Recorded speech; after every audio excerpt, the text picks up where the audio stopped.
Top of the Saturday morning, everybody. Welcome to The Sweat. We got you here from 8 o'clock to 10 o'clock Eastern Time every Saturday and Sunday morning on DraftKings Network and VSiN. I'm Emerson Latzia, Josh Applebaum, Steve Buchanan, Julian Edlow. Good morning, gentlemen. How we feeling? We feeling good today? Feel good. Yeah? Championship weekend. Yeah. But we got college hoops today. Yeah, Bigly. We're going to be breaking down a lot of college hoops, a lot of NBA, another historic night around the association. Julian, you were tweeting through it last night. Oh, thanks for Lots coming up. You're welcome. Lots coming up on this show. Yeah, championship weekend, conference championship weekend around the NFL, which side these guys are backing. Big basketball weekend. Jules, what'd you say, about 150, 152 college basketball games cooking today? 152 college basketball games today, I believe. Yeah, that's You have a bet on the side in total of every game I heard. Yep, 304 bets. I'll rifle through them quick. Sounds familiar. Sounds like a 6-hour podcast there. Trip down Narrative Street. Let's go, baby. We want to make sure we're taking the right turns and not the wrong ones. But first, you know what we're going to do. Let's clang and bang a little bit. We're getting hot. We're working up a sweat. So I need you guys to hook us up with what you're warming up to here. So maybe it's a spicy take. Maybe it's a bet. Maybe it's some odds you're monitoring right now. Josh, I'm going to let you have the floor first this morning. Let's go, Josh. Come on, man. It's a big opportunity for you. Well, I would just say, of course, you guys know me by now. I annoy you all with all my betting systems. Some you believe in, some you don't. You don't annoy me with it. But I love as a it. betting system guy, there are certain systems that I love more than others, and betting systems to me are important because the beauty of it is, as long as it fits the parameters, doesn't matter what teams you play. It could be one team, another team. As long as they fit the data and the systems, you can play it. So my number one system play today, guys, you guys know what it is. Unranked home favorites versus ranked opponents in college basketball. The fishy situation where the unranked team is favored over the ranked team. And the match today, Boise State. Boise State is at home against Utah State. And Boise State comes into it 14-5, but they're unranked. Utah State is 17-2, ranked 18th. But no, Utah State, the ranked team, is not favored. Boise is favored. And not only did Boise open as a favorite, they're moving even further as a favorite. They were -2.5 this morning. They're up to -3. If you look at currently the percentages here, 67% bets, 86% of dollars here are going with Boise State with that line move. They have the better three-point shooting, 34% versus 30%, better defensive efficiency. But here's where it gets fishy, guys. These unranked home fave ranked opponents, to me, the better angle is pay a little more juice and go money line. The money line system is actually better than the spread system. Unranked home fave versus ranked opponents, they're 14-7 straight up this year, 67%. Last two seasons, they're 74%. Now, Ken Palm does have Boise State winning this game, but only by 2. So if you want to lay the 3 now, you'll save some juice, but this is a money line play for me, -155. Love this bet split on the money line. Only 42% bets on Boise, but 84% of the money. And I'll give you an example from last night. I stayed up late, guys, to sweat Cal against Stanford. And what happened? Cal didn't cover the number, but they won the game straight up on the money line. So it's a money line play for me. Boise, my favorite system. Let's go Boise money line. Dude, thanks for staying up late last night, man. I really For the team, appreciate it. Yeah. You sacrifice a lot for our viewers here. Running short on sleep, but let's go. Yeah, but you look great, bud. It sounds like his warm-up bet here, what he's warming up to, Jules, is right up your alley. It is right up my alley. We've done this a couple times with Boise State this season already, Josh, when they're at home. San Diego State, did Colorado State go there too? Boise State's one of the best home teams in the country. So I am with Josh there, and I am with a lot of the home teams on today's college basketball card. And I'm working up a sweat in college hoops as well because we have a great card today. Iowa State, undefeated at home, hosts Kansas, laying points against Kansas. That's a really interesting one. I'm going to be on a lot of home teams today, and I feel like Josh is too. Home teams have been crushing it in college hoops. I'll just give one game that I think is the most interesting of the day. Huge game in the Pac-12. Arizona, national contender, has not looked good lately, and that was highlighted on, Wednesday or Thursday night when they went to Oregon State, arguably the worst team in the Pac-12, and lost outright as 17, 18-point favorites. Huge game in Oregon. They got to stay on the road, and Arizona is a shrinking road favorite. The sharp money's coming in on the home dog. This is one where I'm going to disagree with the market. I think if Arizona is going to get it together, it's going to be today through adversity on the road. And obviously the market's going to disagree with me. And if the market disagrees with me, that means Josh disagrees with me. And we will battle about this one in the college hoops segment later on the show. Okay. That sounds good to me. So that's what you're warming up to. Yes. Good stuff. I like that. I'm warming up to debating sounds like Josh later in the That's show about professional Arizona. tease. Oregon. We'll have That argument actually later, is yeah. very good. Way to tease ahead. I said I like You're a lot starting to of learn about home this teams. television thing. A lot of home teams in college hoops today. I'll be giving those out as well. I think Josh and I are going to be on the same side of a lot of those. Yeah, we got a lot of basketball coming up in the show, including Great NBA card too. Yes, very good. Bukes, what about you? Got a pretty significant injury in that Chiefs-Ravens game. Yeah. That I think is kind of flying under the radar a little bit and needs to be talked about more because there's a lot of ripple effect that goes with this. But Joe Thuney being out for the Chiefs offensive line could be massive for this game. And it's for a couple of reasons here. First, we have Isaiah Pacheco, who's coming into this game banged up already, dealing with an ankle injury, dealing with a toe injury. Now they've lost arguably one of their best run blocking guards on that line. So how does that affect Pacheco in the run game? So maybe looking at an under there. When it comes to protecting Patrick Mahomes, he's only allowed 2 sacks on the year and none since week 11. So that's been huge for Mahomes as well. So maybe this is an opportunity to look at the over for Mahomes' rushing yards, which is currently at 28.5 coming into this game. But I really think that this is going to affect that Chiefs run game overall and trying to keep Lamar Jackson in that offense off the field because they're now going up against the defense that had the most sacks in the league during the regular season with 60. So this really is an injury that I feel like is not being talked about enough because I feel like it really has some major implications on this Chief offense. And a lot of people are saying, well, the Chief offense is back. Look at all these points that they've been putting up over the past couple games. They've been putting up these points against these subpar defenses with Miami and Buffalo. Buffalo had a good defense, but they had all these injuries. Miami was the same case. All these injuries that they were dealing with. This is by far the toughest defense that they've had to deal with in the past. I would even go as far as to say maybe 2 months at this point. I think Baltimore has been the best defense in the league, aside for a team like Cleveland during the regular season, at least when they were at home. But I think that this is a major injury that really needs to be monitored and is going to affect a lot of these lines or affect a lot of these productions for guys like Pacheco and for guys like Mahomes. So really like Mahomes over rushing yards now. It's at 28.5 like I mentioned there. I think we're going to be taking the under on Pacheco's rushing yards as well, which is at 63.5. Fairly low number for him. But again, when you look at the defenses that they've played and now why this number is set lower, I think that's a reason why. All right, Josh, what kind of impact could you see no Joe Thuney having on tomorrow's AFC Championship game? So obviously not good news here for Kansas City. You really depend on Thuney. Again, as a Patriots fan, we watched him for many years. He's a great player, let go. Obviously ended up winning a Super Bowl here. But this is partly why I think we might be seeing this line go to Baltimore because Baltimore opened, pretty much -3.5, -3 throughout the week. At one point, it was hinting down to 3. It sat at 3.5 for much of the week, but then we did see it rise to 4. And there's a pretty good bet split. I mean, we'll get into this game deeper later, but there's only about half the tickets, but 60% of the money on Baltimore.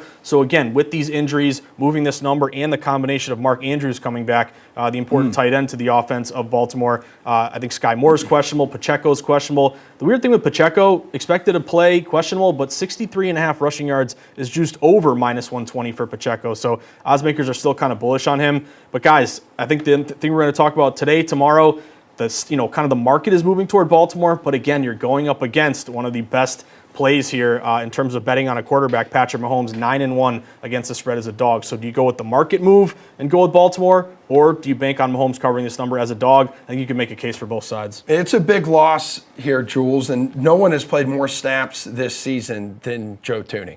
First of all, I'd like to correct myself. We want to be factual on the show. 154 college basketball games today. Nice job. Not Man, 152. dude, that's like 4 Good more job. bets you got to place now. However, yes, I'll get cracking on those. Joe Thuney's a big deal in this game. Absolutely a big deal in this game. Part of potentially why there's been a move towards Baltimore, and like Josh said, maybe even more of a move towards Baltimore as we get closer to kick. Betting the under on Pacheco is a little too brave for me. I actually liked the over on Pacheco until Thuney was ruled out and Pacheco was questionable. Now it's just a pass for me. I feel like Kansas City's path to winning this game has to be attempting to run the ball early because that goes up against Baltimore's weakness. They're an average run defense in terms of yards per game allowed, maybe the only hole on that defense. They're the 8th worst run defense in the NFL when you go to yards per carry. Why that makes a difference is teams aren't running on Baltimore late because Baltimore's up 2 touchdowns late. So that's what takes away from the total yardage. But when you look at yards per carry, if Kansas City can get after them early, stay in the game, get a lead, now you're running more late and getting more there. That's why I would stay away from Pacheco, because I think that's what they want to do, Kansas City that is, to get after Baltimore. But the absence of Tooney in the pass game and the run game is massive. So that's going to put me off of potentially the Chiefs in this game, off of Pacheco. The more the week goes on, the stronger I'm leaning towards Baltimore actually pulling away in what I think is one of the toughest games of the postseason so far to take a side on. There's just really not going to be a lot of ways for Kansas City to beat Baltimore at this rate. Like, that's what I worry about. Like, you think about how good Baltimore is on the ground, through the air. You can't say the same for the Chiefs at this point in time. Yeah. I mean, they have a smaller room for error, for sure. Definitely more paths, if you're just laying out game scripts. More of them lead towards Baltimore than Kansas City. Yeah. But Kansas City's done this a million times now. They're the new Patriots. If they can find a way to make the game go their way, they will do that. Well, the good news is on tomorrow morning's show, we'll be joined live by Nate Taylor, who covers the Chiefs for The Athletic, so we can dive a lot deeper into the impact of that Joe Tooney injury and other storylines in that AFC Championship game. Coming up here, folks, another historic scoring masterpiece in the NBA last night. Hell, there are really two of them. The legendary club that Luka joins and how to bet him tonight 24 hours later. Under 73 points. Yeah, for sure.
Ladies and gentlemen, only 4 NBA players have ever scored 73 points or more in a game. Wilt Chamberlain, Kobe Bryant, David Thompson, and now Luka Doncic. The game last night, the win against the Hawks, Jules, pitting Doncic against Trae Young, the Atlanta Hawks guard, who Dallas. Draft day trade. Yeah, a little bit traded of for regret in Doug. Atlanta. Yep, draft night 2018. So didn't even take that many shots either. So he becomes fourth player in NBA By history. 73 points. Yeah, exactly. So he becomes the fourth player in NBA history to score 73-plus points. First ever to score 70-plus points on 75% or higher from the field, which is ridiculously impressive. And then there was the whole, he wasn't the only one who scored more than 60 points.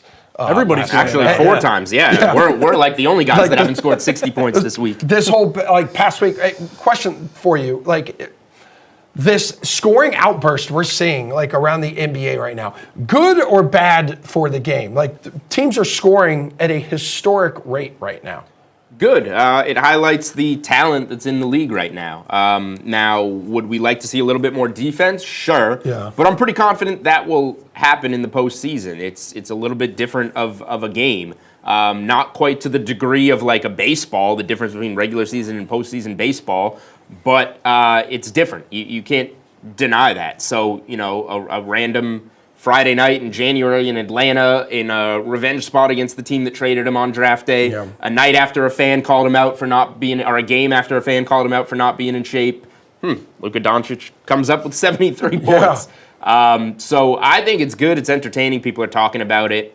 Because your boy Paul Pierce tweets last night, man, I miss defense. And it'll be there. So now, bro, when was defense a thing? It'll be there. The 2008 Celtics did win on defense. Yeah. And the current Celtics can be very good defensively. So when we get to the playoffs, it gives a Kawhi Leonard a reason to say, I'm going to lock down the guy that dropped 73 this year. So I think it'll create storylines later in the season too. All right, yeah, teams are averaging 115.5 points per game this season. By the way, the 73 points on 33 field goal attempts is over 2.2 points per field goal attempt taken. That's like impossible. Every time you shoot the ball, code, bro. every time you shoot the ball, you're getting more points than a normal shot in 2-point range is worth. That's impossible. All right, so it's the first chunk of games on tonight's slate. And again, expect a lot of scoring because with teams averaging 115.5 points per game this season, which it's the highest mark in over 50 years for crying out loud. And lo and behold, Kings at the Mavericks tonight. So second night of a back-to-back.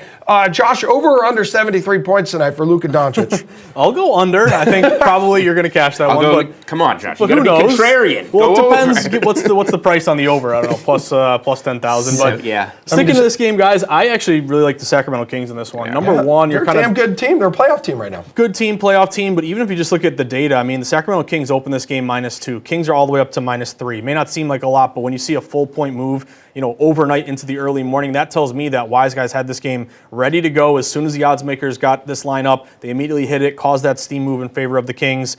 Kings are getting 57% of bets, but 88% of the money. That's on the spread. On the money line, they're getting 45% bets, 90% of the money. So the immediate move was toward the Sacramento Kings.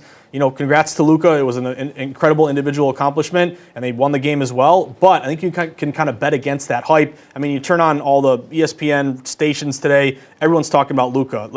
In terms of what Julian said, the contrarian play would be to bet against Luka after this incredible performance. And you guys mentioned the importance of second leg of a back-to-back. Dallas Mavs played last night. When you fade teams on the second leg of a back-to-back, that system is 118-92 against the spread, 56% this year, ATS. And road favorites straight up are 160-77, 69%. So I'll go money line here. It's around -140. I think this line may rise even higher. And again, does Luka, any of these guys sit out? Kyrie, it could rise even higher if any of these guys sit. Yeah, and this is Rivals Week, by the way, Julian, and it's concluding today. So big triple header this afternoon on national television with the Knicks at the Heat. And then you've got Joel Embiid and Nikola Jokic colliding, for the second time in the last week or so. What other game here in this first chunk of today's slate lands on your betting card? I like everything on this card right now other than Wizards Pistons. Wizards and Pistons can have their little noon tip and enjoy themselves battling for lottery position. I agree with Josh on the Kings. I'm actually surprised. Dallas is 5-2 against the spread on the second night of a back-to-back this season. Pretty impressive, but Luka Doncic throughout his career is kind of known as dropping off a bit. And if there's a game you drop off from, it's what he did on Friday night. Who knows if he'll even play? So I like Sacramento there, who's been waiting in Dallas for them to return from Atlanta. I would go that way. I have plays in the other 3 games. I guess I'll start with the earlier one, which would be Knicks at Heat. The Heat have been pathetic lately, and I know they're coming off a blowout loss to the Celtics. I believe that was their 5th loss in a row. They've been playing really poorly, and you've got the Knicks who are clicking at the right time. They're at home here. So I laid 5 with the Knicks last night. It's up to 5.5 now. It's probably about as far as I would go. But this is a tougher spot for the Heat here, who just are not playing well right now. Yeah, and 2 teams definitely trending in different directions. Josh, any other games stand out to you here? Yeah, let's go to the one close to us, Clippers-Celtics. Big matchup here tonight. Who knows, maybe an NBA Finals matchup here. We shall see. Very well could be. A lot of stars on the court here. But this, guys, reminds me a little bit of when the Nuggets came to Boston and the Celtics were like a 6-7 point favorite. The Celtics had sharp money, yet what happened? The Celtics lost the game. So you're worried a little bit about kind of laying big points with Boston against a good team. But I try to stick to the data. The data is telling us that the Celtics are sharp tonight. They open as low as -6.5. They've been bet up to -7.5. Yeah, I have the tickets. I have the DK Sportsbook tickets. There you to go. prove it. That's my guy beating the closing line, getting a good number. Good job there, Julian. You look at the percentages here, only 60% bets Boston, but 90% of the money. You have that same angle of betting against a team second leg of a back-to-back. Just mentioned that, but it's 56% against the spread. And the Celtics also coming off a big win against Miami where they just shot the lights out. They scored 143 points. You also get non-conference favorites, kind of the lack of familiarity benefiting the better team. So I think at first glance it's like, hey, Clippers are a really good team. They're getting 7.5. I know it's Boston, but take those points all day. But you got to remember, this line keeps moving to Boston. Tells us that smart money really targeted Celtics a little bit earlier. But still, if you're making me pick a side, I'd lean Boston. It smells fishy, and I think it's fishy for a reason. Yeah, and Jules, I know those teams have split their last 10 meetings. The good news is Celtics have gone 3-2 over 5 games at TD Garden. Yeah, first game back from a road trip, always a little bit of a weird spot for Boston. They went to Texas for 2. They went to Miami and blew them out, so you're kind of buying high on the Celtics. But this is Celtics. Clippers played in Toronto last night. Kawhi back to the place that he won a championship. Paul George was questionable for that game, played. I would be surprised if he played tonight. We'll see if there's any limitations on Kawhi, guys like that. Celtics, Porzingis doubtful from that ankle roll in Miami. Otherwise, they'll be at full strength. I think just that next home game coming off of the Denver loss, the Celtics are going to show up in this game. So I laid 6 early. At the current number, I would probably pass. I would maybe look at them as a potential moneyline parlay piece. But the way to bet the Celtics, home or road, is first half. They come out and play strong. They turtle a little bit late. The Celtics are the best first half team in the NBA against the spread, 34-10-1. Take that to at home, 15-5-1. So we're going to be looking at maybe it's not up on DK Sportsbook yet. It will be. I'm going to guess it's going to be Boston -4 for the first half. I think that's a very strong play in this game. Well, we'll get to a lot more of these NBA games coming up. A few more on today's slate includes the Pelicans at the Bucks, and we're still waiting on Doc to step on Anytime now. the sideline for Milwaukee. I think it was last night around like 9:34 local time, and they lost to the Cavs last night, that the team finally was like, oh yeah, he's officially official. They got to work him into playing shape before he can get in there. Right. He did meet with the team yesterday morning, though, and talked to him for a little bit. Jules, I'm told you have a play here for Pelicans and Bucks, though. I do? You do? It beats me. Both teams played last night. I don't have a play in this one. I would lean to the Bucks first half, where they've been really good at home, but I can't play it because the Pelicans have been the second best first half team in the league. But both teams lost last night. Both teams looking for a bounce back. Just because of how good New Orleans has been first half, I can't go there with Milwaukee tonight. All right, so and beware, Zion sat last night. Yep. He could come back tonight, but beware of the Bucks potentially resting some. Yeah, I'm not forcing you to bet something. Thank you. I'm not going to let you do that. It's okay. You already have like 300 college basketball bets on your card today. Josh, is there anything real quick before we go to break? Any of these games stand out to you? Yeah, a couple things, Emerson. The Lakers-Warriors game, a lot of steam to that over. It looks like this could be a high-scoring one here between these two teams. This total opened 238.5.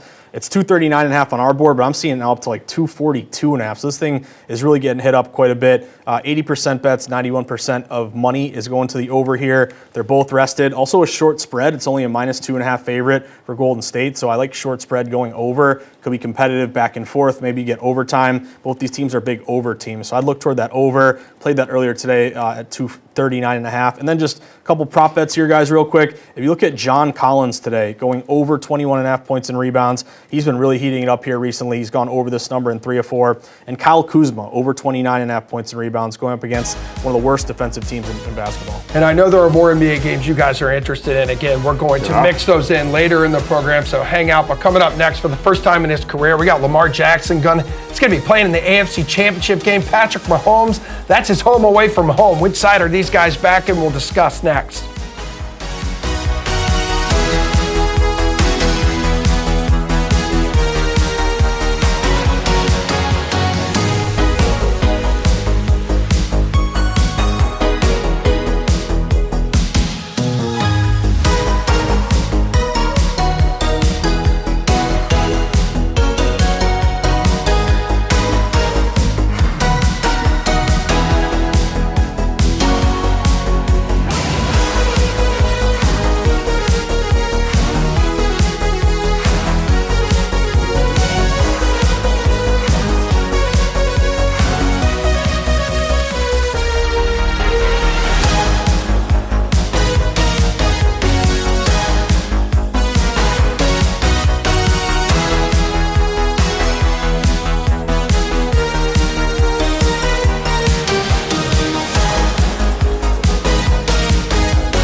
All right, big one tomorrow, AFC Championship game, Chiefs at the Ravens. This is the franchise history in said conference championship games for both franchises. I feel like the Chiefs have just made this their home away from home. 6 straight, right? It is unbelievable. And then you finally have Lamar Jackson on this stage. And of course, he's got to get through Patrick Mahomes, who has just been here year in and year out. So the Ravens on this stage, 2-2, 5-3 for the Chiefs here. The one thing I already know I'm going to love about this game is we're definitely going to see a shirtless Jason Kelce pounding beers and crab cakes. That's probably like a minus 2,000.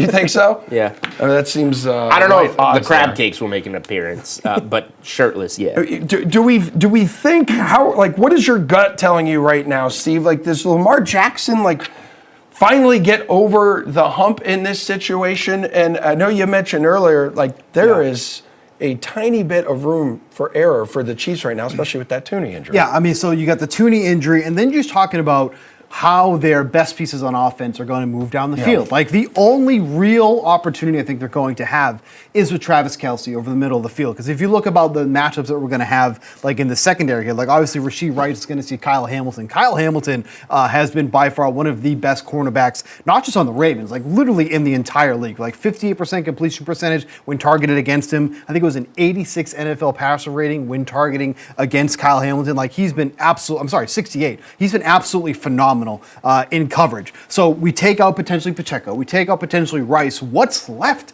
for this Chiefs offense to move down the field? It's probably going to be Kelce, maybe some Justin Watson too, who's been, nobody that's been something that you can rely upon. But what opportunities is Hardman going to have at this point after what's happened over the past couple of weeks? You can't trust Kadarius Toney. It's just there isn't a lot here. So I feel like that I am definitely going to be on the Ravens in this one here. Again, I just feel like there's so many ways that the Ravens can win this game where the Chiefs' margin of victory just feels kind of razor thin at this point, especially with that Tooney injury. I mean, the Ravens right now currently 4-point favorites on the DraftKings Sportsbook here, Josh, and the total is sitting at 44.5. Yeah, so let's just take it from a data perspective. I think it's definitely true here that you're getting respected money on the Ravens. The Ravens opened, minus 3.5. They got at one point down to 3, back to 3.5. Now they're up to -4. That's a big move here, whether that's smart money or that's injury-based. Either way, this line is going to Baltimore. And public split down the middle, 50-50. 51% of bets on Ravens, but 64% of the money. So again, we're checking off some boxes here. Line move to the Ravens, half the tickets, but more money. You have seen historically when you get to this championship game, home favorites in the AFC NFC Championship game are winning outright. I think it's as high as 70% over the last decade. It's a little high on the money line if you want to go Baltimore here. It's minus 200. So if you're playing it, you're going -4. Now, all that being said, you got to address the elephant in the room. Patrick Mahomes as a dog. You can't deny that in this spot, Mahomes has been absolutely fantastic. 9-1 against the spread as a dog in the Super Bowl. He got 1.5 against the Eagles, 1 outright. Got 3 last week against Buffalo, 1 outright. You also get playoff dogs historically, 59% against the spread since 2017. They're 6-4 ATS this postseason. Sean Smith, again, the ref angle here, not a huge thing, but a tiny little thing of he's a really good road ref, 60% ATS historically. You also get Mahomes straight up against Lamar, 3-1. Lamar had a quote the other day, I just don't like competing against him, talking of Mahomes. And I'm going to put a lot of factor into the experience factor, Emerson. Yeah. Reed and Mahomes have been here. I don't think the bright lights are going to affect them too much. This is Lamar Jackson's first time in the championship game. You can make a case for both sides, and I'm not going to argue with you, but I'm going to go down with the ship as Mahomes is a dog. I'm going Mahomes and KC +4. And there's that thing too that keeps coming up. And to Josh's point, the numbers for Mahomes as a underdog is phenomenal. Yes. Right? But it's this kind of reminds me of when Brady was playing the Titans in 2019 in the wild card against the Titans with that one. His last game? Yeah. And they lost 20-13. And it was all the numbers Brady this, Brady this. The team that surrounds him is not the same team that he had when he had all those unbelievable numbers. And I feel like that's the case here once again with Patrick Mahomes. And that's what really I feel like is going to gravitate people towards the Chiefs because it's look what Mahomes does as an underdog. Look what Mahomes does on the road in the playoffs. What doesn't happen. But when it does, and when he is there, he does well. This is truly one of the best defenses we've seen in the league. And this is by far the worst offense together that the Chiefs have had, I feel like, since Patrick Mahomes took over as a starter at this point. There is no go-to guy.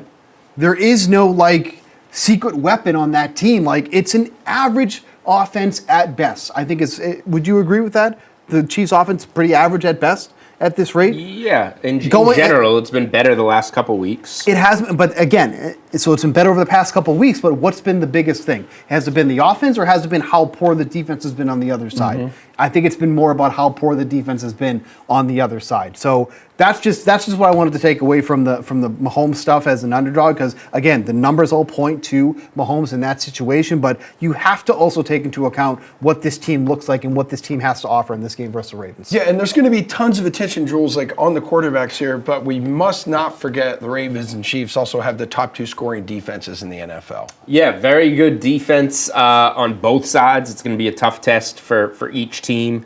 Running the ball is going to be the key for Kansas City, in my opinion, which the Tooney and Pacheco injuries, Tooney out, Pacheco questionable, probably going to play, dinged up with the ankle. This is the hardest game of the playoffs, and I think Josh's analysis kind of outlined why it's the hardest game of the playoffs, because I thought he was going to say that he's going Ravens, and almost talked himself into the Ravens, and then came back and said why. It's a tough one. It really is. Came back and said seeing why now. he likes the Chiefs, and then wound up on the Chiefs. Because as he's been saying, if you watch the show, he's not going to go against Mahomes as a dog again. This is a really hard game. And to Steve's point, it does remind me of a former Patriot team, but not the 2019 team, more of the 2006 team, where Brady had no receivers. He was throwing to what's his name, Gabriel. Rashae Caldwell. Rashae Caldwell goes to Indy for the AFC Championship game, has a huge lead. They blow it. Patriots finally lose to Peyton Manning for the first time. Like, this would be kind of that passing where Lamar Jackson surpasses Mahomes on a big stage at home in Baltimore. And the following season, the Patriots went out, got Randy Moss, Wes Welker, Dante Stallworth. Chiefs will probably go get some help from Mahomes after watching how this year has played out. I'm really torn on this game. Early in the week, I thought you'd take the points with the Mahomes, particularly with the Tooney injury. I'm leaning towards Baltimore. I have teased Kansas City up to 10. I don't think it's going to be that much of a blowout, but the Ravens have 9 wins this season over teams that finished above 500 by 14 or more points. They've blown out 9, it was the Texans twice, but 9 times they have blown out a good team by 14 or more points. I was going to say, Lamar Jackson alone has won 4 straight starts here by 14-plus points, but Patrick Mahomes has lost 4 starts by 14-plus points in his entire career. I wish I had more of an opinion on this game. I feel safe teasing it. I'll let you pick what side you want to tease in the other game. I'm very firmly set on the Niners in that game, but this is a tough game. I'm very interested to see how it plays out. Baltimore's 14-4 ATS first half if you want to look for some early production. Like Kansas City did trail at Buffalo and came back in that game. Let me ask you guys a question. When we do the show tomorrow, is it more likely this line goes up to 4.5 or back down to 3.5? 4.5, but I don't think it's going to go either way. Or do we just close 4? Baltimore's like minus 198 on the money line. I bet that's like 210, 215, and it might still be 4. Are you surprised to go out to 4? Because I was. I am. And it's got to be injury-based. Is Yeah. it money or injury-based? It's always hard to tell, but to me, Tooney's got to be a reason why. Yep. And the combination of Andrews playing. Well, it was 4 before Tooney got ruled out, and I thought it could move a little more money line-wise, but not necessarily spread-wise. This moved from 3 to 4 pre-Kansas City injury report. Yep. So I would say it's money coming in, I guess. Is anyone on this desk taking the over? 44.5? I don't think so. No. I mean, I can't do that too. Even with the Chiefs hitting that over last week on the year, there's still 6 and 11 to the over. I think it was. I have it on here somewhere, but I when you talk about the injuries that have piled up and the tough matchups and coverage for the Chiefs receivers, again, and I mentioned this, the guy who probably has the best matchup in coverage is Justin Watson. And if Justin Watson's the guy that you're going to have to be relying upon, then I have some news for you. You're probably in trouble on winning this game here. And, I know the Chiefs have put up, 53 points in the past 2 games, but again, against 2 struggling defenses with Miami and Buffalo, so I don't put a lot of credence into that. But you have Baltimore, who has held opponents to an average of 16.1 points per game. That was the lowest in the league. Who's right there with them? The Chiefs at 17.1 points per game. This doesn't scream an over with me. especially against with a KC team that is 6-13 to the over, and they're missing hitting the over by an average of 6 points on the year. So, you look at this here at 44.5 points. Like, I would not be surprised if this game ends up in the mid-30s. What do you think, Josh? So looking at the splits here, public loves the over. It's 80% of bets on the over. It has kind of gone back and forth. It was high as like 45.5 down to 44. It has gone up a little bit over the last 24 hours, up to 45.5. Here's the one thing, the weather could play a small role in this one. Could be a little bit windy, maybe rainy. But also, guys, if you look at the AFC NFC Championship game since 2004, the over is 22-13, 63%. I lean under, but I don't love it. All right, let's get into some NCAA men's basketball coming Sweet. up after this. All right, time to shine for you. John Calipari's 154 club. to pick from. All right, sounds good. John Calipari's club coming into this matchup against the Razorbacks off a double-digit loss to South Carolina. Are they back on track this afternoon? Let's talk about it.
back here on the Sweat, where we're going to dive into some college basketball bets right now. Latest AP top 10, by the way. Same two teams at the top. UConn number 1, Purdue number 2. Both those teams in action tomorrow. You see the other teams on your screen. Some big favorites, including Houston against Kansas State, Tennessee at Vanderbilt. Duke was one of the biggest, among the biggest fallers, though, out of the poll. So they dropped 5 spots to number 12. That's why you don't see them on your screen. And you had Kansas falling from 3 to 7 after its road loss to West Virginia last week.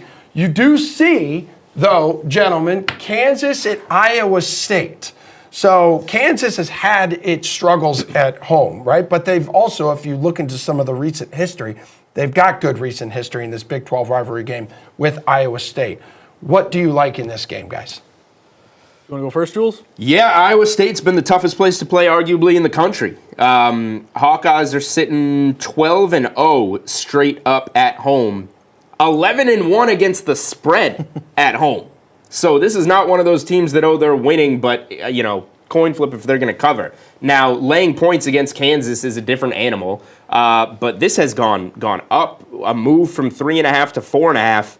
With what is it, like 10% of the bets only, 10% of the tickets on Iowa State for like a quarter of the money. So this is a very sharp move, I would say, on the Hawkeyes. At some point, you got to have buyback on a Kansas getting this many points. But you look at Kansas on the road, 3-2 straight up, but 1-4 against the spread. Losses at UCF, loss at West Virginia.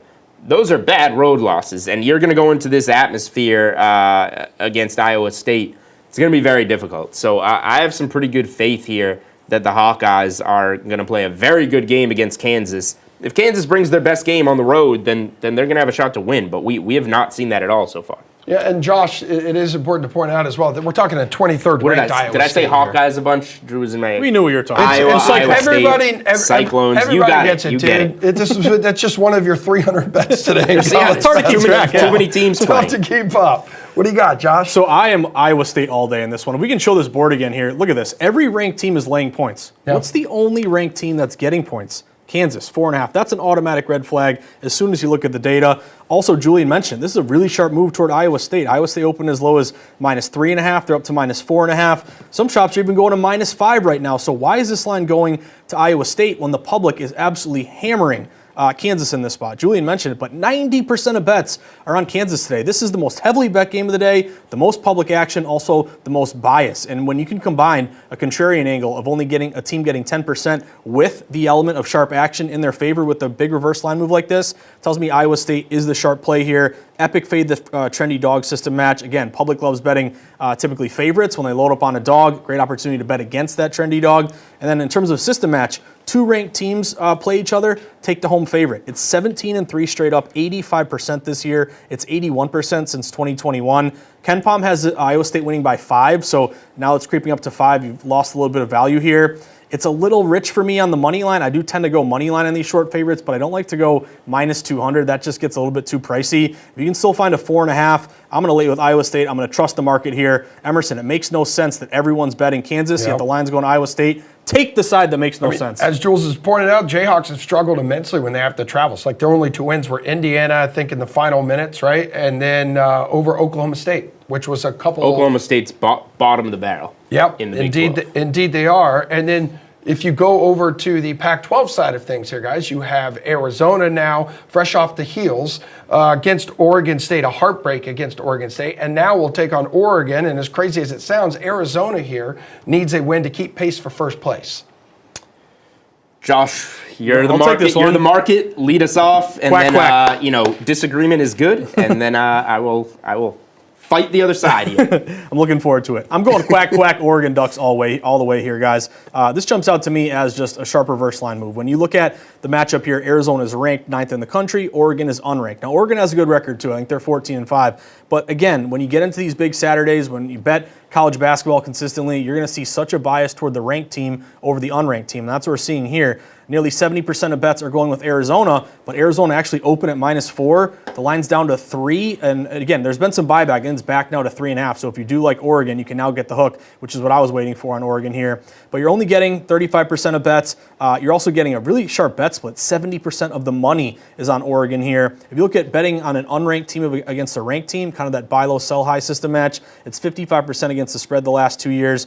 Ducks are 10-0 at home. Zona's only 2-3 on the road. And Zona, again, I like to buy low on teams that aren't playing well, but I'm starting to worry if there's something up with Arizona here. They're only 2-2 their last 4. They just lost to Oregon State 83-80. I think it's a great spot to back the Ducks at home. It's going to be rocking in that arena here tonight. The hook is now available. Give me Ducks plus 3.5. I mean, Arizona is another one of those teams, Jules, it kind of looks like it's turning into a pumpkin in road games.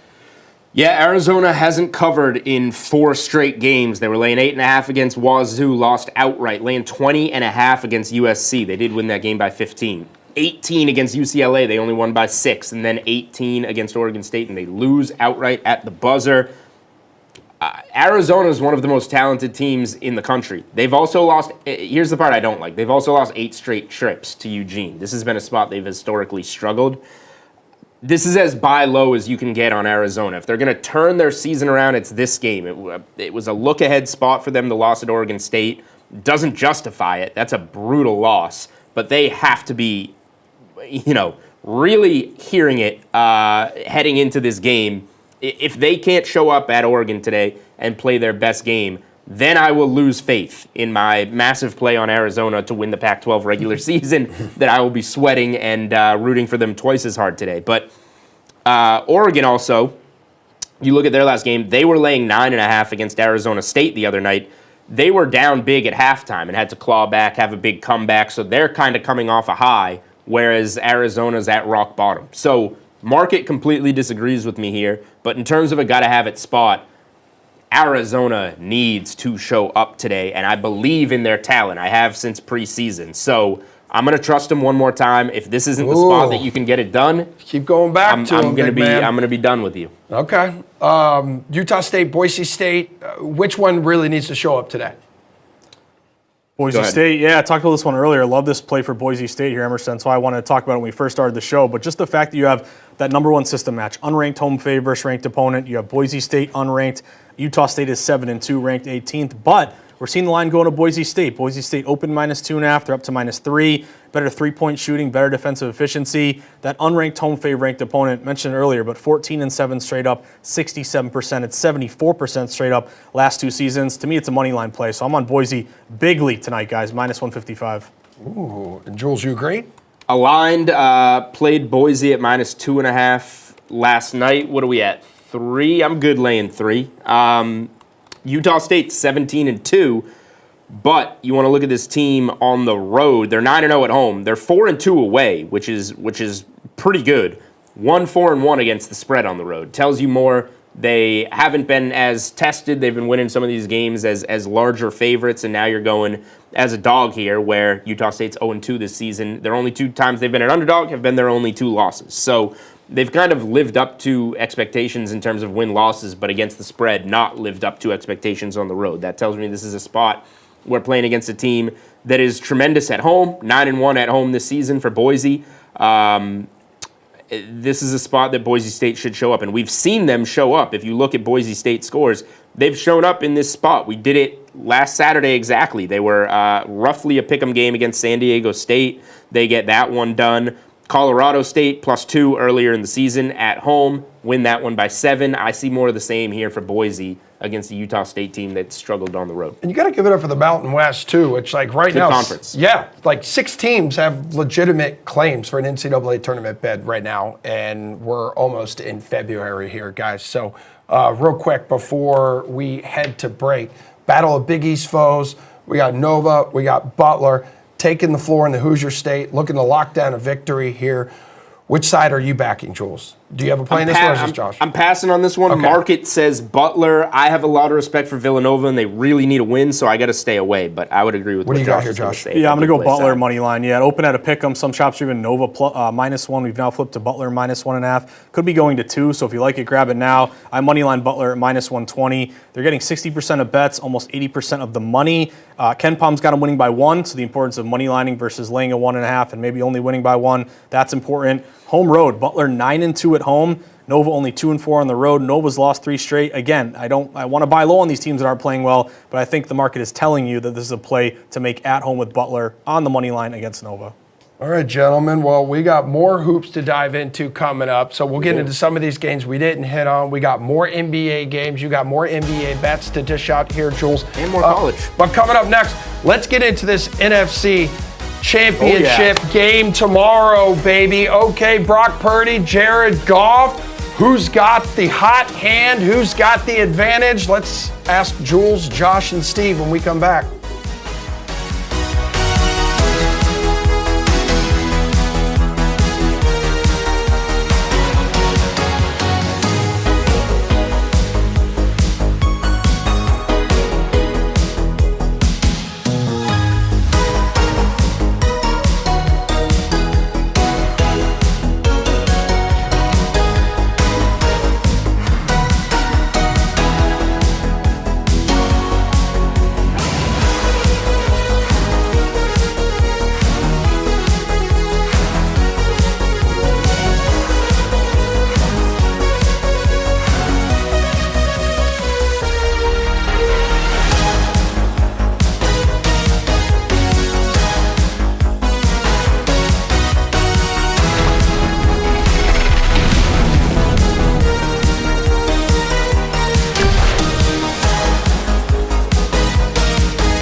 All right, kicking off the second hour of the sweat here. It's damn good to have all of you with us on DraftKings Network and VSiN. I'm Emerson Lancia, Josh Applebaum, Steve Buchanan, Julian Edlow over there. Let's get after it right now with this NFC Championship game. And if you look at the franchise history in said conference championship game, yeah, you can see the 49ers are in this position for, well, the fourth time in 5 seasons. The Lions last played for a conference title. I was 5. 32 years ago. Yeah, I was 5. You were 5? Yeah. Damn, dude. 91, I was 5. You haven't matured much since then, Steven. But you do know what you're talking about when it comes to NFL Knowing your betting. age. Yeah, so right now, there's so many storylines, and we are going to take a left and right turn down Narrative Street coming up later in this show. Yeah, I know you can. But just like right now, atop your betting card with this game, what is sitting there? So I was able to grab the Lions at 7.5. Okay. It is back down to 7 at this point. But I do like the Lions to cover in this game. If you can grab that 7.5, ideally that's what I would be going towards here. Detroit was the best team against the spread during the regular season and playoffs. They are 13-6 against the spread. Here's the thing about the 49ers and this line here is they have been at least a 7-point favorite 11 times this season. In that scenario, they went 5-6. 4 of those times, they were double-digit favorites, but they were blowing out these bad teams. And that's where I kind of get hung up a little bit here because this is by far the biggest spread that the Lions have been as underdogs this season. They've been no more than a 4.5-point dog at any point this season. So, and as an underdog, they were also 2-1 against the spread. So to me, it's like, yes, the 49ers can cover these spreads against these bad teams, but when they're playing these above 500 winning teams, they're not covering these spreads. These games are a lot closer. And I know that Deebo Samuel is playing, and that is a massive plus because I kind of put Deebo Samuel meaning to an offense as much as Tyreek Hill is a meaning to an offense on the Dolphins. When Deebo was out of that game, and the 49ers were playing from behind, yeah, dude, you can't tell me that that is a completely different looking team. Like Purdy looks lost. Purdy is making these bad decisions. He's making these bad throws. It feels like if the 49ers are playing from behind, they are in serious trouble because it's been like Brock Purdy has been brought up in this game, in this offense, in this league, playing for a winning team. When they are not winning or when they are behind, this team really falters. And I just feel that Detroit has a lot on offense that can on offense and defense that can overwhelm this 49ers team. And if Detroit gets to an early lead, I feel like they're in a good spot here. So especially with how good they are rushing the football. Yeah, so I'm taking the Lions to cover in this game. And Deebo, yes, he is going to play, but then Jules, what should we expect Samuel to do once he is out there? I feel like that's the real question right now. We'll find out. I don't think we're really going to know. We're going to find out if he's a decoy, if he's able to partially carry the load, or if he's just going to tough it out and be good to go and say, hey, we win the game. I got 2 weeks off to get ready for the next one. So real quick, I don't mean to interrupt you, but they said that he was a full go in practice on Friday. That's a good sign. If that's true, then you should assume that you're going to get the full complement. There's nothing fractured again, and it's more of a pain tolerance thing. And he said, I'm not hiding anything. Man. I'm going to go out there and take the hits. Which maybe could lead towards him going out, and when he leaves the game, that's tough for the Niners because they have to kind of re-game plan how they're going to move the ball without Deebo. Now, where I'll disagree with Steve a little bit is, well, obviously I disagree because I've been betting the Niners to win the NFC all season. We know. I need the Niners to win this game. I'm in a position where I don't need to lay points because of what I've put down on the Niners essentially in a pick'em type of game here with my NFC prices. I would lay up to 7 with San Francisco, though, if I was neutral, if I didn't have a dog in the fight. And I do think they come out and get a lead. So I would lay whatever it is, around -150, double result. Lead at halftime, win the game. I think the Niners get off to a good start here, but I will say where I disagree with Steve is if San Francisco gets in a hole, I think they will have a better chance to come back than they did against the Packers. Brock Purdy really struggled in that weather throwing the football. Not a rain guy. He's got small hands. That's why he was drafted late. That played a role. Yep. So not a rain guy. The 49ers defense didn't look good on their own turf in the rain. They were slipping, sliding all over the place in that game. Now you got the good conditions. I don't think we're going to see San Francisco play that poorly twice in a row in this type of scenario. But the Lions rank 31st in terms of passing yards allowed per game. If you do get down, now you have Purdy in conditions that are favorable to him against a pass defense that has been getting shredded. Right. San Francisco, with Debo back, San Francisco can come back in this scenario, and that's one of the reasons I took Brock Purdy 300-plus passing yards at plus 175 on DK Sportsbook. That would be his highest. It's his highest passing prop of the season, but we've seen passers go over 5 of the last 6 games against the Lions. We've seen 300-plus in 4 of those games, including both postseason games. Now, more of why I like the Niners in this one. The Lions have played outdoors 1 time in the last 12 weeks. They went to Chicago and got beat 28-13. This is not going to be December in Chicago. A little bit different, so I don't want to put too much stock in that. But Lions played indoors 14 times this season. Yeah. 8 home games, 2 home playoff games, 4 road games in domes. They averaged 30.75 points per game in those games. Outdoors, 5 times, 17.8 points per game in those games. Now again, not December in Chicago, but when you get outdoors, whatever the weather may be, on grass instead of turf, that has affected Jared Goff, and it's affected him not just this season, but throughout the entirety of his career. I think the Lions are going to look different outdoors. This is not this run in the dome where, by the way, everybody's high on the Lions because they've been winning these games. They've net-wise, they're minus against the spread in the postseason. Yeah. They're not. They didn't cover against the Rams. It came down to a 2-point conversion against the Bucs. So they've been right at expectations, maybe a little below it. Now they're going to go against the Niners, who everyone's down on because they played 1 bad game in the rain. For a game, I don't have much conviction on Baltimore, Kansas City. I think that's a coin flip. I can talk myself into either side. I saved all my conviction for this game. I'm all about the San Francisco 49ers. I can tell. Yeah, you're all in. I'm oozing passion. Yeah, you're oozing quite a bit, that's for sure. Yeah, it's just one outdoor game in the last 12 contests for the Lions. Like Jared Goff, he goes outside, it's like, my fingers hurt. Well, anywho, for you, I feel like the Lions right now, their best shot at pulling off this upset is going to be kind of riding that run game, because that is really where you can only find like that one weakness for the San Francisco defense. I think you're right, Emerson. Speaking of what Julian and Steve, the cases they just made, I think there's a great case for taking the points with the Lions. Julian made a great case for laying the points here with San Fran. I think this is one of the hardest games to cap here in recent memory because on the one hand, the data really screams 49ers. 49ers are only getting 29% of bets, but more than 50% of the money, and pretty much all movement liability has been towards San Fran. At one point, they were 6.5, 7. They ticked up to 7.5. They're coming back down maybe to 7. But this is a very, very trendy dog with the Detroit Lions. Detroit Lions are getting 71% of bets. So the market is telling me that, again, this is a great fade the public play to go the other way and lay it with San Fran. But here's where I have some anxiety, guys. To Steve's point, Campbell is the best coach at covering numbers, 68% against the spread since he took over. As a dog, he's 69% ATS. Dog getting 6 or more, 73% ATS. And also a dog who can score system match. Detroit is, again, lights up the scoreboard. They're top 5 in scoring. If I'm on a dog, I want a dog that can score and put up points. Now, you guys are talking about Deebo Samuel. It's a crazy stat that's been going around on Twitter. But when Deebo plays the entire game, San Fran is 12-1 straight up, 10-3 ATS this year. If Deebo either gets hurt and leaves the game or doesn't play, they're 1-4 straight up, 0-5 ATS. So Deebo's going to play most likely. I expect him to suit up. How effective will he be? Will he re-aggravate it? Will he leave the game?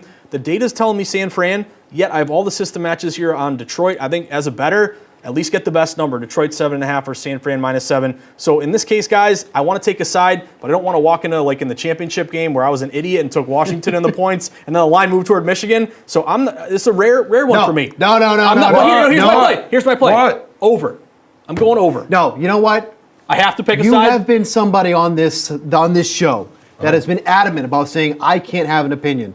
I want your opinion on this game right now. I want you to be the bigger person. I would have to go San Fran. Only because they're only getting 29% and the line's going in their favor. But here's my play. I'm not going to be a total cop-out. I do like the over. Grab it right now, 51.5. It looks like it's going up to 52. Perfect weather, 70 degrees, sunny, no wind whatsoever. Only 55% of bets are on the over, yet it's starting to tick up. These are two of the top 5 offenses in football, both averaging 27, 29 points per game. And then the angle of AFC, NFC Championship games since 2004, the over is 22 and 13, 63%. So I gave you a cop-out when it comes to the side. You did. You're making me pick a side. I'm going San Fran. The Lions are going to have I'm to rooting score. for points. Lions are Go going to have over. to score more than their average of 17 outdoors if this game is going over. Steve, a lot of people got burned taking the 49ers as a heavy favorite in that win over the Packers. No, but that's what I was saying too. Like, they're covering these big spreads against bad teams. Yeah. They're not doing so against these good teams. But real quickly, I think this is a good player prop game though. Loves George Kittle. His receiving yards over is at 16.5. This is going to definitely move by game time. The over is at minus 130 right now. So obviously indicating that this will be moving at some point. But Cade Otton just burned this defense at the tight end position last week. 5 catches, 65 yards, 1 touchdown for Otton last week. Overall, Lions have allowed the 8th most receiving yards to opposing tight ends of over 56 per game. I think you get a big game here from Kittle, over 60.5 receiving yards for him. This is really tight end university here because you got the former Iowa tight ends squaring off tomorrow. George Kittle leading all tight ends in receiving yards this season. Sam Laporta leading everyone at the position in touchdown catches. So it'll be a position that people have their eyes on tomorrow. We have our That's eyes. all I'm going to be doing, just staring at the tight ends. I know. Yes, that's certainly true. Okay, so coming up, we have our eyes on more basketball games here. So best bets around the NBA and more college hoops coming up when the sweat returns.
All right, back here on the Sweat Where it is time to run the court. So we got some NBA bets, we got some college basketball bets, and then Josh is going to help you become a better, taking you inside that big beefy brain of his and how to navigate systems that he is so oddly obsessed with.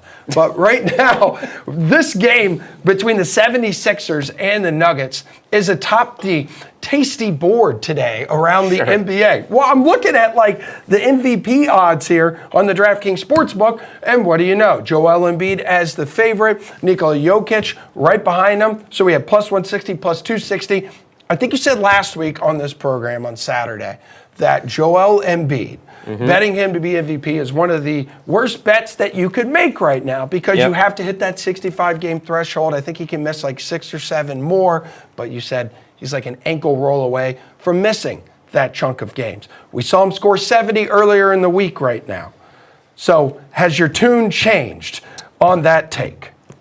Tough look for me with him coming out and following up my take by dropping 70 immediately.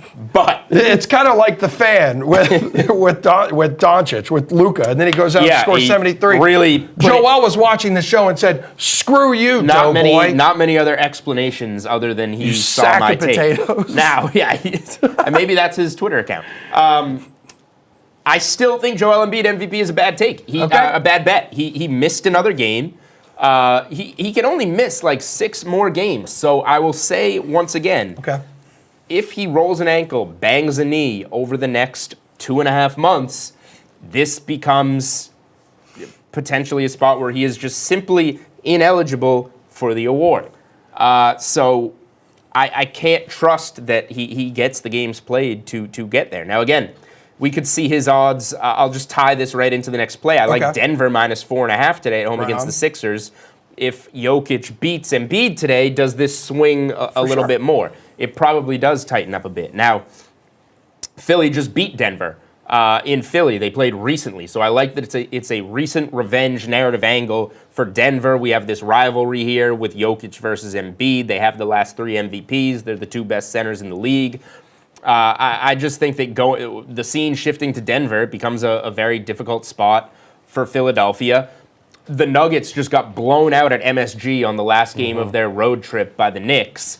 So coming off a really bad loss and a bunch of probable guys for Denver, but it looks like they're all going to play. Tyrese Maxey is more genuinely questionable for Philly. That would be a huge missing piece, given what Maxey has given the Sixers this season. So I like Denver at home here. They've got one of the better home courts in the NBA. Yeah. You got one of the better defenses too, which I'm sure puts a smile on Paul Pierce's face. So they rank 6th overall, allowing only 111 points per game. Yes. So give me Denver at home today. Good spot for the Nuggets, I think. All right. As we navigate the player prop department, there is one dude you would like to mention right now, and who is that? Yes, he is a dude who killed me last night, Brandon Miller. Oh. I played him over 4.5. All these guys just destroyed. That's all right. We're coming back for more. Okay. Went over 4.5 first quarter points. He got there with 5.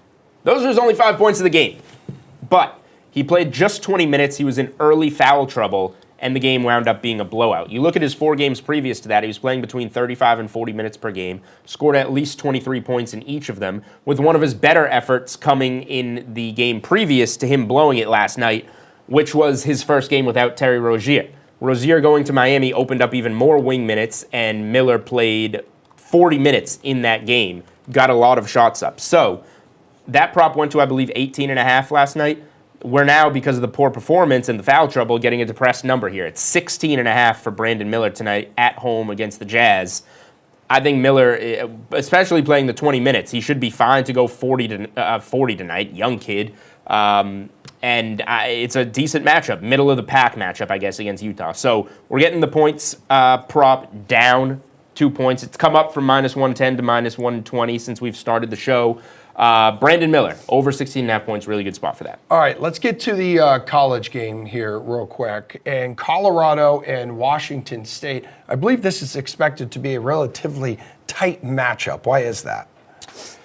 Yeah, 2 good teams in the Pac-12. Colorado, the better team. Colorado coming off of the road win at Washington. Washington's been a little bit shakier at home. Colorado had been very poor on the road previous to that. But now Colorado got that road win. They're playing on the second game of a road trip, obviously staying up at Wazoo. This is where you come back the other way. Washington State has been awesome at home. So I think that this is a very good spot to. You have Washington State who mopped the floor. I took them during the week against Utah, dinged up Utah team, mopped the floor there. And meanwhile, you have the Buffaloes, who I think were 0-4 on the road. They got that first big road win. I'm looking for them to regress back to that team that has not been able to get after it on the road here. And the Cougars to perform at home again. All right, well, I feel like that loss, and you've already mentioned Utah, that loss for Utah, I think it was a double-digit loss against Washington State, kind of hurt in more ways than one because they lost another key cog on their team and who's going to be questionable today. So how does that impact your approach to this game against Washington? Yeah, Washington's a team that, I took them +4 at home against Gonzaga. They got the outright win. They haven't performed quite as well in some other home spots. Like when you bet these home teams, you're looking for 10-1 or undefeated. They're 8-3 at home. They can be beat at home. Utah's the epitome of a bubble team right now, I feel like. Utah is the complete opposite. Utah is 11-0 at home. They cannot be beat on their home floor. They're just 1-4 on the road, and they got smashed at Washington State. And like these teams, they go up for the 2-game road trip to Washington and Washington State. Now they're dinged up, and they're on the second game of a road trip. So although it's a little bit of a bounce-back spot, it's also a spot where Washington needs to step up. Washington has lost 2 games in a row as 3-point dogs. They need to protect home court here against a Utah team that I think is reeling a little bit on the second leg of this road trip. So haven't bet it yet. Strong lean to Washington at home. I'll probably wind up on the Huskies by the time this one tips, especially it's a late night special. You're going to be running out of things to bet. Yeah, well, we got one more game that you recommend a bet for, and that's Colorado State, Wyoming. So do tell, buddy. Yeah, Colorado State, ranked team, but let's look at them on the road. They're 2-3 straight up and against the spread. Wyoming's 7-1 at home. Now, they haven't been as good against the spread at home, but they also haven't been getting 8 points much, or whatever it is right now, 7.5. So you have Colorado State here. They just lost to Nevada, so potentially a little bit of a bounce-back spot. But Wyoming is also coming off a loss to San Diego State. But Wyoming's got the 4-game home winning streak going on right now. Yes, Wyoming very good at home. When you're this one wasn't on my radar at first, but when you're getting this many points at home, big Saturday game against a ranked team, very strong lean to the Cowboys getting all these points at home here. All right, well, you've mentioned already multiple times in this segment how, players and teams have smoked you, and you wake up every day and you say, man, I want to do that again. You say, how can I become a better? Well, Josh Applebaum is here to help us become a better. Mr. Analytics, Mr. System. So take us inside, please. Come on, spill the tea.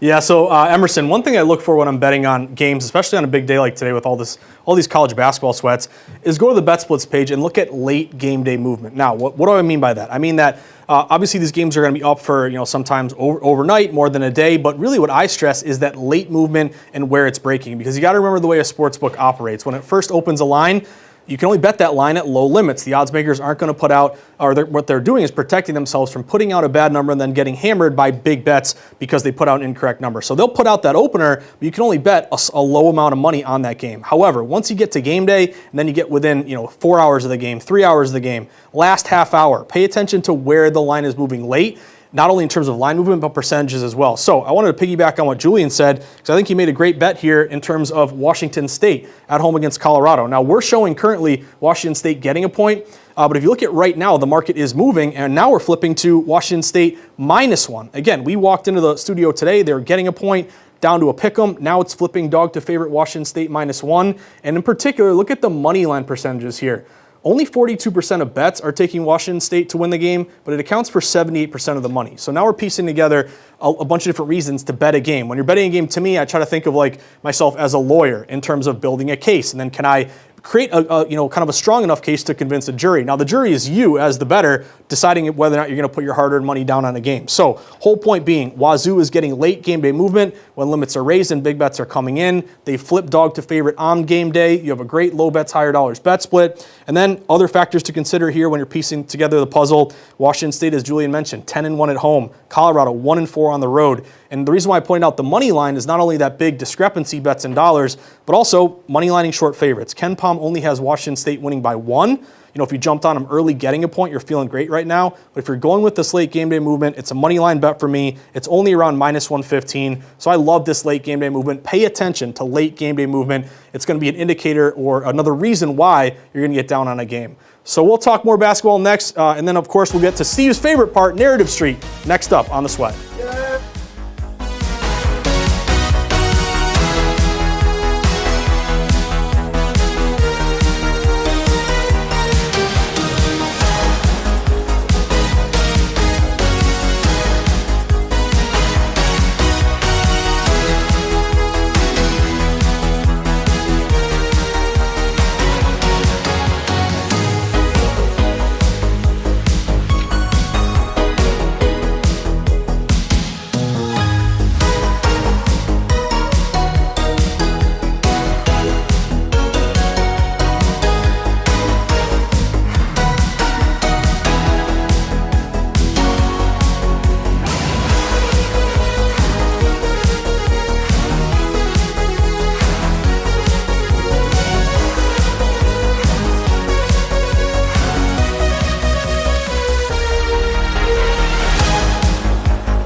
was better in football than I When was did in you have to make the decision? I got locked up. I got locked up in high school, and I was recruited by every college in the country. You know what I mean, for football. I was the #1 high school player in the country in basketball and football. I got in trouble in high school, and then once that happened, like every school stopped recruiting me. Every school. You know what I mean? I have no options. Can you imagine Allen Iverson as a football player? That would have been electric. Well, Seen position, some of them. receiver. He was a quarterback. He was a QB. Yeah. You should go online and look at some of his old highlights. It's actually pretty sick. It's like people talk LeBron James like playing tight end or something like that in the He NFL. grew up very close nearby to where Michael Vick grew up, and they were like similar style electric quarterbacks. Well, What was Iverson story. though? Was he 6 feet? Barely? He's I mean, probably not. doesn't He's probably matter, not dude. even. It doesn't matter. Exactly. All right? He would be Size does not matter, Josh. Yep, I've heard that before. fluty type of quarterback. There. Yeah, Bubba all Chuck, heart. his nickname. Yeah, I love that. I don't think he Okay. made a terrible decision going to the NBA. He did fine. Anyway, everybody, watch the starting five on DraftKings YouTube from the compound. So there's a new guest every week on this pod. It's sick. They talk hoops, they talk music, fashion, art, everything in between. So from that starting five to our own, we want to kind of rip through some topics here, some bets, some storylines. Let's get after it, including Doc Rivers will eventually be on the sideline for the Bucks here. Kind of a bizarre move by Milwaukee. Get rid of a coach who was like, 36-13, whatever it was. 30 and 13. 30 I and think, when he was 13. fired. You bring in Doc Rivers. The impact of this move in terms of like your interest, maybe betting the Bucks moving forward. What is it? Doesn't do anything for me one way or the other. Clearly, this was a push internally by the players, specifically Giannis, maybe trickle down to Lillard, that Adrian Griffin wasn't doing it for him. Kind of a bad look because that's who they wanted not too long ago, over the summer. So you get Adrian Griffin, it doesn't work out. I guess props to you for deciding to swiftly move on and taking that heat. But they, as they should, bounce back and immediately win and cover against the Cavs in that first game. But then you come back, and I know it's always a tough spot back-to-back against the same team, but lose to the Cavs at home as favorites on Friday night. So that, I don't want to say, I don't know why honeymoon phase comes to mind. Doc hasn't even coached yet, but that whatever, this high that they're riding of Adrian Griffin only lasted them one game, and then they lost a game, interim coach. You're going to get first game on Monday is going to be Doc Rivers against the defending champion Nuggets. Now you're putting Doc in a spot where he's got to beat the defending champs in his first game to, live up to the hype. I just think it's a weird spot for the Bucks. And the players didn't like Griffin, fine. They're going to like Doc Rivers. He's a player's coach. Perfect coach for that 08 Celtics team, but he didn't necessarily coach them to victory. Yeah. It was more of a just letting Garnett, Pierce, Allen break through. Those guys were so ready to win on their own. And then you look at his next stops. Can't get Chris Paul over the hump. Can't get Kawhi and Paul George over the hump. Can't get Joel Embiid, Harden over the hump. Now he's on a team that has won. Is he going to get them back over the hump? It's a unique spot. It's like Milwaukee could win without him because they have the horses to do so. But I don't think Doc Rivers is going to be the reason why this team wins. I think he could play more of a role in why they lose. And Josh, it's important to point out as well, especially in terms of betting, I think their adjusted win total is around like 54.5 or something like that. They have the toughest remaining schedule in the NBA, which is just going to add a whole nother layer of challenge for Rivers in this new role. Yeah, I think it's pretty clear that Giannis runs this team. I mean, this is what Giannis wanted. See how happy they were pregame? Yeah, they're going nuts. It was like when they way to hide it, boys. It was like when Raiders got rid of McDaniels and they're smoking cigars and living it up as he's gone. Yes. So I'd love to know why Griffin was such a bad coach. I mean, the record was 30 and 13. Is that the best record? Like, let's do some research of a guy who got let go. Like, he won games, but obviously something was off there. So I don't think it was even bad coach. I think it's just they weren't into the vibes that Adrian Griffin was giving out. And now Doc Rivers is going to let them be them so that, they get what they want. But are they ultimately going to win because of this? No. Well, I think a lot of teams would kill to be 30-13. So Yes. again, it's just kind of weird that you have a great record. Like you would think they'd be, barely above 500 and let go of him. Obviously, that wasn't the case. I'm looking at some futures right now, guys. Bucks are plus 475 to win the NBA title. Only the Nuggets and the Celtics are better. And I also think, what Doc can do to help this team. I think Doc obviously gets a lot of blame for all these great teams he's been on and never got him over the hump. But he did win the title with the Celtics, and one thing from the Celtics was Ubuntu. The kind of the theory of playing together, sacrificing. Pierce, Garnett, Ray Allen, they had to put their egos at the side and play for the team. So if Doc Rivers can kind of rekindle that Ubuntu and have Giannis and Lillard and all these strong personalities to kind of sacrifice a bit, I think that's where he's going to make his biggest mark. And then also you look at defensively. I mean, the Bucks are incredible offensively. Defensive efficiency, they're like 17th. Defense, to me, it's about effort, and they're just not putting in the effort. Maybe they don't have the X's and O's, but if Doc Rivers can rekindle the Celtics Ubuntu, if he can focus on defense, if he can kind of deal with these egos, I think it's a move that obviously they wanted. Now they got it. Now it's on the players to play and win. I mean, your defense wasn't going to get better after getting rid of Drew Holiday and Grayson Allen, for sure. All right, number 4 here for our starting 5. Trade market's shaping up. The deadline is February 8th. Which trade has had the biggest impact thus far, Jules? I'll say Rozier to Miami, and I think most people would say Pascal Siakam to Indy because that's the better player, but I don't think that gets Indy over the hump. I think they're still going to be a fun team to watch, but not a team that can contend in the East, whereas Miami might finish right around where the Pacers do in the standings, but we know what that team is capable of come playoff time, and now they have more firepower, a guy with playoff experience in Terry Rozier, much needed scorer when they need to go that direction.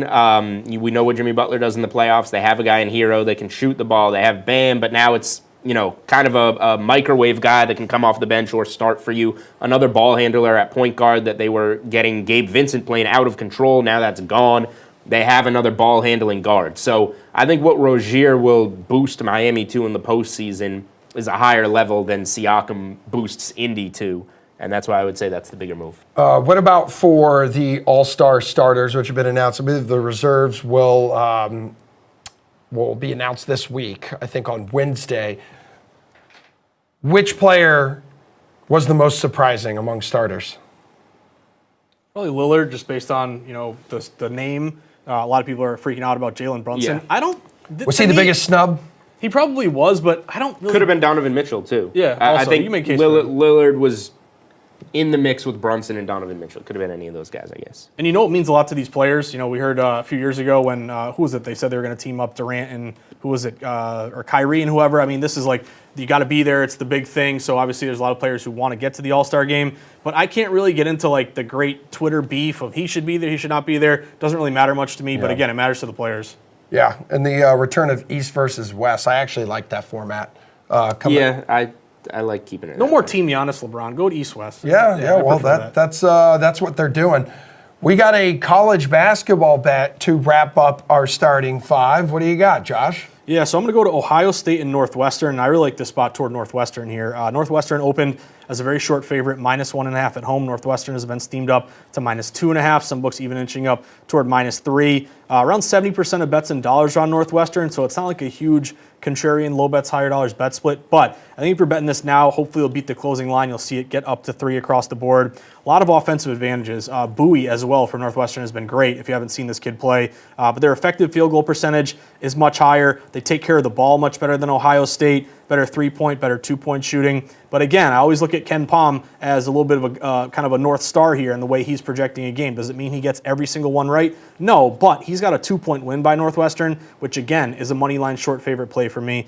You can get him around -145-ish. Again, that's protecting yourself on the off chance it's just a 1-point win. But look at the money line bets in dollars. Money line bets in dollars don't matter to me if the spread is like 7, 8, 10. But it is meaningful if it's around a pick'em or it's a very short spread, because that tells me that pros may be bypassing the spread and going money line. Money line's 81% bets, 96% money on the Northwestern money line. And again, home road. Julian made this point, but it's so important to really take advantage of that home court advantage. Northwestern is 10-1 at home. Ohio State 0-4 on the road. Give me Northwestern. Let's go Bowie. Northwestern money line. All right, Jules, how's that sound to you?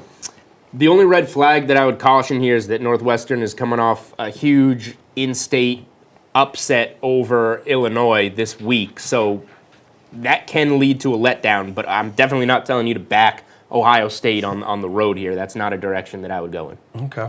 All right. Well, I know like Narrative Street isn't like too hot for you guys, at least in the college basketball realm, but it certainly is around the NFL. Steve Buchanan, don't give the thumbs down off camera, buddy. This is your favorite segment. We're going to wrap up. Hey, be quiet over there. I have an epic You're team. off camera. Shut up. One little joyride down Narrative Street. Let's make sure you take the right turn when, let's say, we're talking late game struggles for Kyle Shanahan and the 49ers.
All right, final block of the sweat, everybody. You have made it. Congratulations. And guess what? Right now, we're going to help you decide whether you should take that turn down Narrative Street ahead of Conference Championship Sunday tomorrow on the NFL, or maybe don't take the turn and just keep cruising, baby. I got to talk about I got to talk about this graphic here, and that's why this segment's ridiculous. I don't know who made it. According to this Careful. graphic, it's Narrative Street and then Street, because that's how the graphic is laid out. That's how ridiculous the segment is too. Dude, you're thinking too much about it. We're just having fun. That's a creative, beautiful graphic with nice colors and a football stadium in the background. Hey, Josh, where do you live? I live on Street.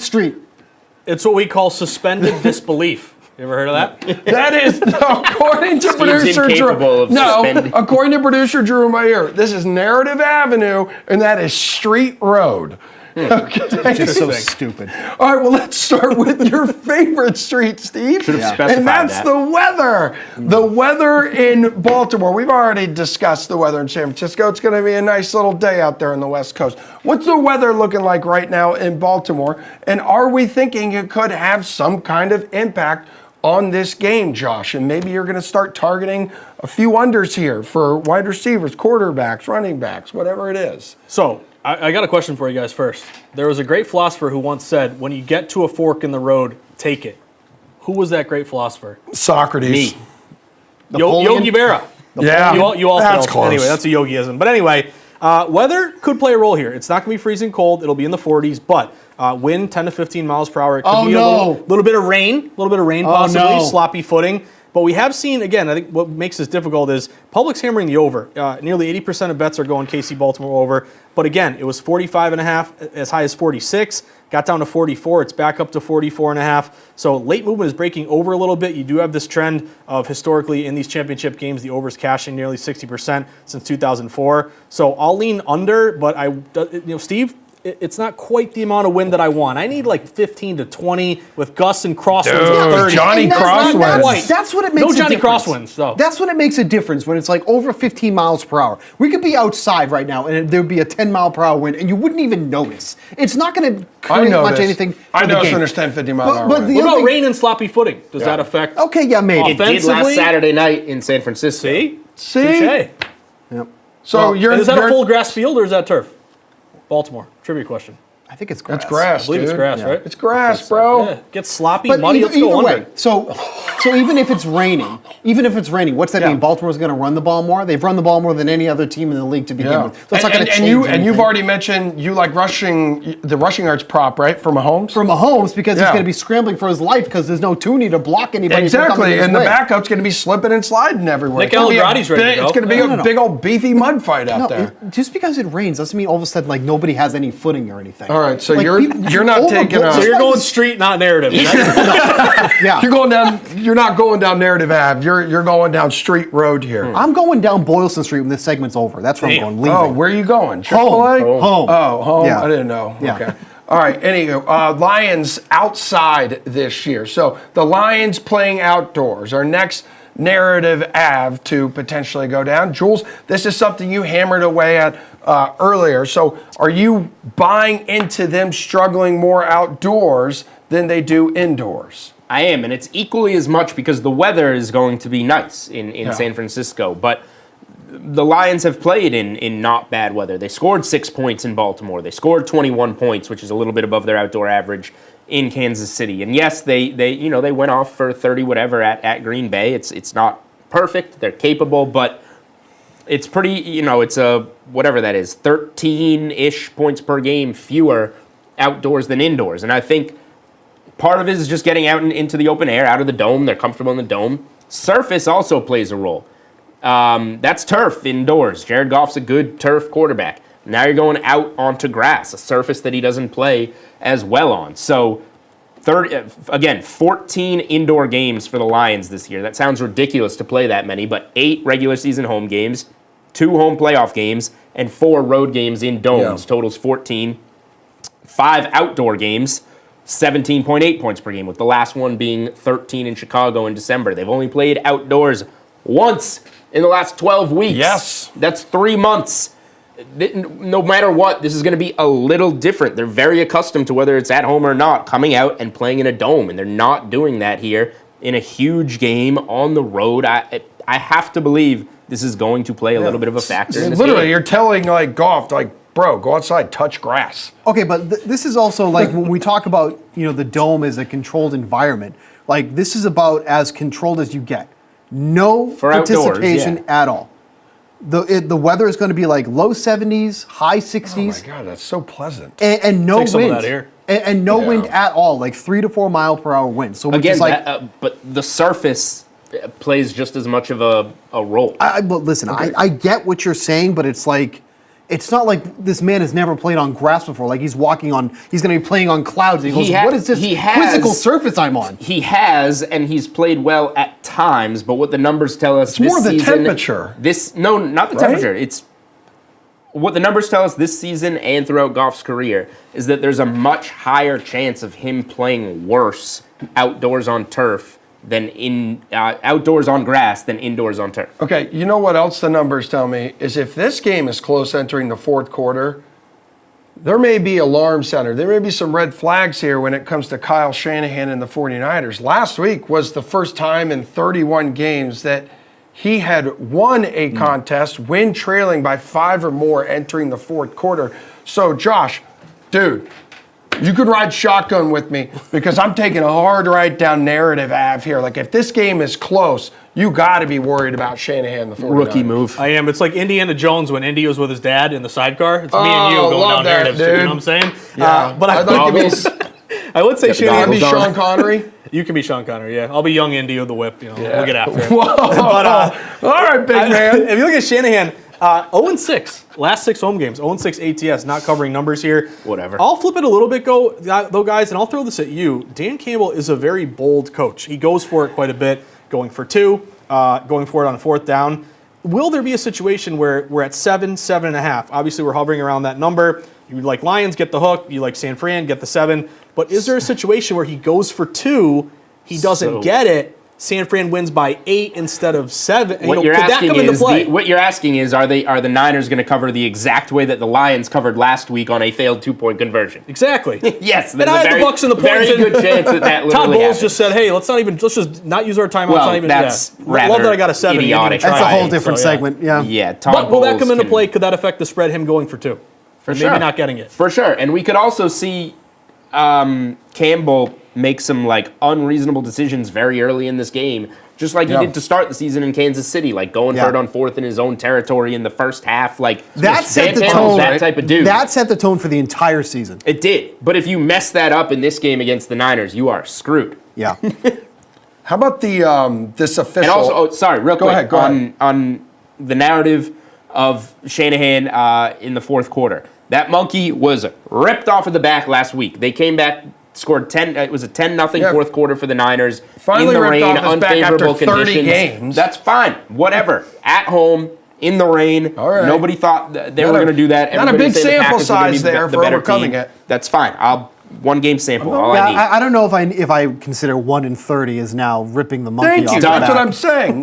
All right. I think Systems Josh over there would agree with that too. I might have to agree with you. Well, I mean, how about this Disagree. like this official, this ref system here, like Sean Smith, like his officiating stats heavily favor road teams here. So the NFL average, we're talking penalties here, last 3 years, 4.6% more penalties on the road team. This dude calls 34.8% more penalties on the home team. Are you buying into this narrative that maybe the Chiefs have an advantage with this guy calling the game? I am buying into it, but I'm not going to say it's a make or break or a huge factor. I think when you get to referees, officials, it's something you want to be aware of, but you don't want to bet on it just because of one way or the other. So, like, think of it in different Home sports. team straight up, 3-12. And ATS, again, 3-10-2. Smith is really the best referee when it comes to road teams. Road teams are covering 60% of the time. But if you look at different sports like Joe West, he was really skewed toward the road team because he didn't want to appear biased and he liked when the crowd got on him. Some referees, they're like a shrinking violet. When the crowd yells at them, they get all nervous and they're wary of like throwing the Luka. flag the next time. But some of these guys are so egocentric. Remember Big Hockley? Not Sean Hockley, the Big Hockley. Yeah. He loved, Ed. riling up the crowd and throwing flags. Some guys love that. So I'm not going to put too much into it for Sean Smith. I will give Sean Smith a little credit though. His over/under when he's the lead ref, 46 and 46. He is right down the middle when it comes to totals. But again, he does lean a little bit to the road team. I'm betting Mahomes +4, so I'll take it and I'll say it's going to be a big deal. No sweat bet, one word. Yeah, just Sean Smith. Boom. No, I'm saying, are we going to give him or not? No, producer Drew. Washington State Okay. money line, no sweat bet.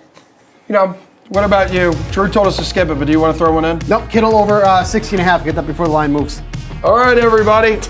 Good stuff. Now I've got Josh does 9 of them like he did last week, so let's save him for tomorrow. Yeah, save it for tomorrow. All right, we're back 8 o'clock Eastern time tomorrow morning here on DraftKings Network and VSiN, dude. Let's go pump some weight from Ed Hockley side.